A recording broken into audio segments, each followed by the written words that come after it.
In last week's lab, you used the polymerase chain reaction to amplify a specific piece of DNA, and we described how, or discussed how, the primers used in the reaction determined which piece of DNA was amplified or copied.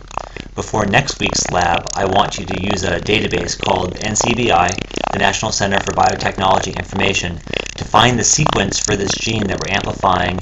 Use the sequence of the two primers that were used in the PCR reaction last week to figure out how big a piece of DNA you've copied.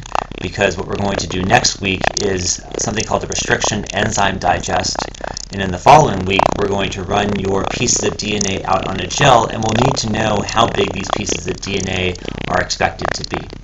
So to get where I am now, and you can follow along with this tutorial on your own web browser, just Google NCBI, search for NCBI, and you'll get to this web page, or you can just type in the URL that you see right here. This is a federally run database by the US government that manages all the sequences that researchers from all over the world are discovering as they work on genes and work in molecular biology. So I'm going to type in under the search window for all databases the name of our gene, which is TAS2R38. This is the name of the PTC tasting gene, and you can read about it on the web page I gave you last week from the University of Utah on the genetics of PTC tasting. They describe the discovery of this gene, TAS2R38. And we want to look for it in humans, so we're going to put in the genus name for our species, which is Homo, and then click on search. And this is going to bring up all kinds of resources about this gene. Papers that have been published, gene sequences, information about where it is in our genome, and so on. Protein sequences, lots and lots of information here. What we want is under nucleotide sequences, we want to look up the nucleotide information. So there are 31 hits, 31 records for DNA and RNA sequences. So I'm going to click on that number 31. And that's going to take us to all the individual entries for this TAS2R38 gene in humans. Now the number one hit, if you look at that, it's a piece of DNA. It's 158 million base pairs. Well, that's actually the entire chromosome 7, which tells you that TAS2R38 is probably on chromosome 7. But we don't need to look at the chromosome sequence. We just want the individual gene sequence. And we have a couple files for that right here. So I'm just going to click on this number 2 one, the Homo sapiens TAS2R38 gene. Complete CDS means complete coding sequence. These are all the DNA letters required to make the protein. So I'm going to click on this link, and that's going to bring up the record for this gene. And once again, there's all kinds of information here that you can look at when you have a little bit of time. The species, there's an accession number. That's the catalog number for this gene in this database. But the good stuff that we want for right now are down here near the bottom, and that's this numbered sequence here. That is the DNA sequence. And then right above it, if you recognize some of these letters, these are the amino acids that are found in the protein. So we have the DNA sequence and we have the amino acid sequence, which is great. For what we're doing in lab now, we want the DNA sequence. And you notice how it's written with these gaps in between some of the letters. We're going to convert this into another format that's a little easier to work with for our activity right now, and that's called FASTA format. Notice the difference. Look at what this sequence is like with those gaps between every 10 base pairs. Just makes it easier to read which is the 11th base pair, 21st base pair, 31st, and so on. But if you click on FASTA, it gets rid of a lot of that extraneous information for now, and it gives us this one continuous set of DNA letters. And so that's what we want for right now.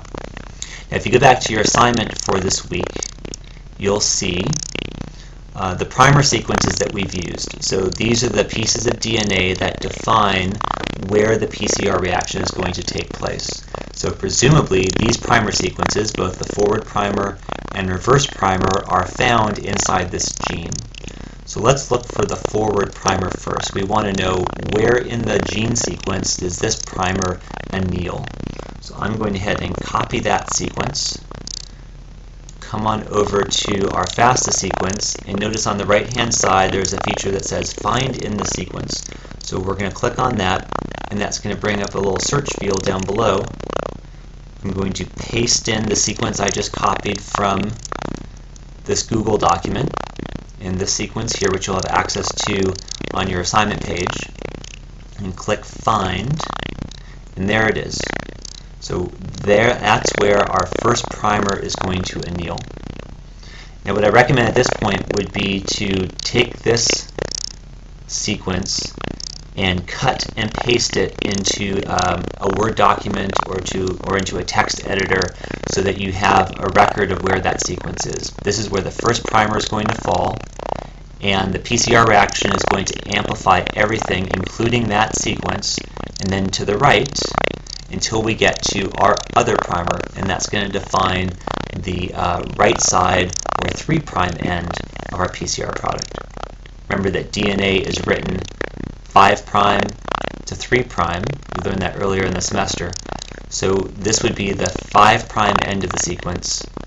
The reverse primer is going to define the 3' end of the sequence. So if you cut and paste this into a document and keep record of where that forward primer is, we're now going to look for the reverse primer. Now here's the trick. The reverse primer is also written 5' to 3', just like the forward primer was written 5' to 3'. But the reverse primer is going to point in the opposite direction, which means we can't just search for this sequence. We have to search for the reverse complement of the sequence. The complementary letters, remember A's bind to T's, C's bind to G's, so the complementary letters going in the reverse direction.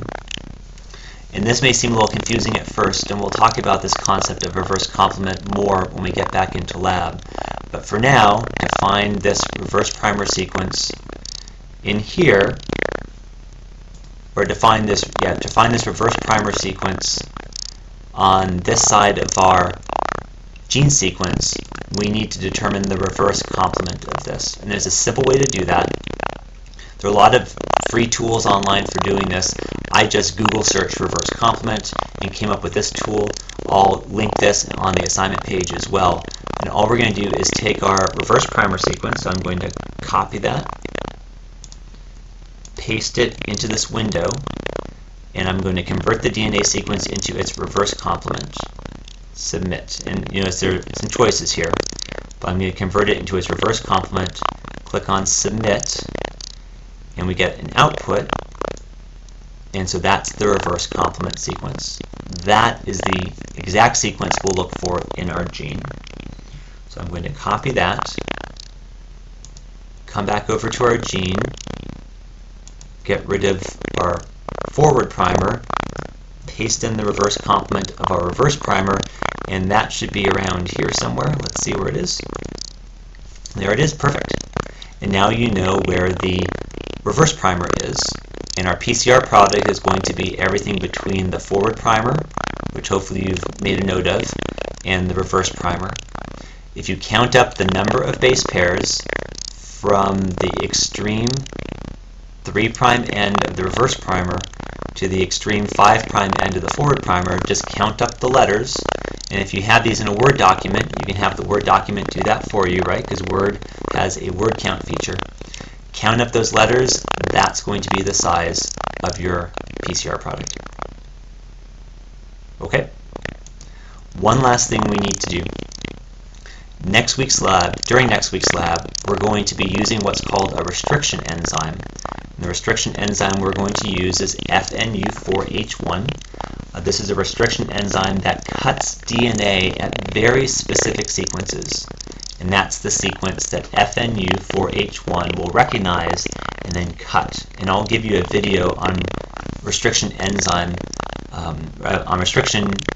to watch before next week's lab. For now, all I want you to do is try to find that sequence within this gene. So see if you can find that restriction enzyme sequence within that gene. And once again, this Google document page will be linked to this assignment for the week.